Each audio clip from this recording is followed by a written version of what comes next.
Je vais vous raconter mon histoire.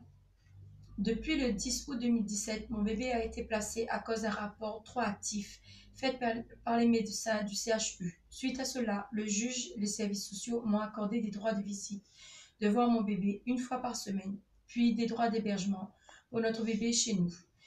Mais je ne me suis pas laissé faire. Ils m'ont reproché que 2 vaccins n'ont pas été faits. Même après les preuves que j'ai données du pourquoi, ils ont cherché toutes les petites bêtes pour ne pas me rendre mon bébé. Alors, je me suis rapprochée auprès des médecins spécialistes en neurologie, car les services sociaux ont accusé mon compagnon d'avoir frappé notre bébé.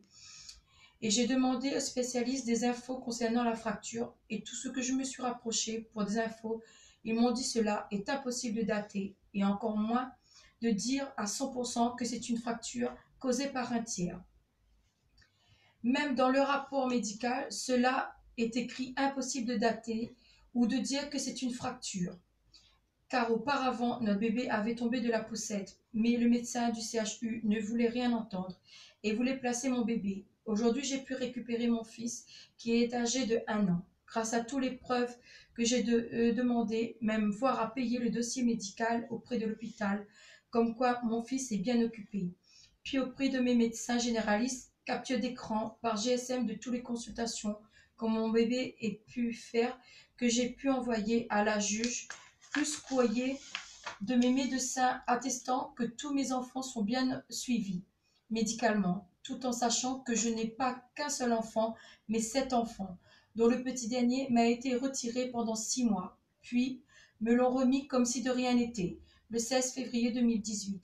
Et par-dessus tout, avec la grâce de Dieu, j'ai eu enfin mon bébé avec moi, avec un suivi éducatif pour 1 an.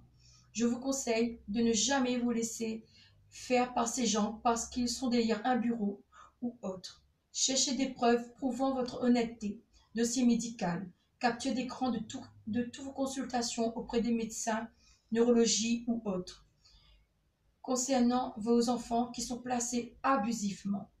Attestation par votre médecin à l'écrit et un bon avocat. Et la croyance en Dieu. Tenez bon et bon courage.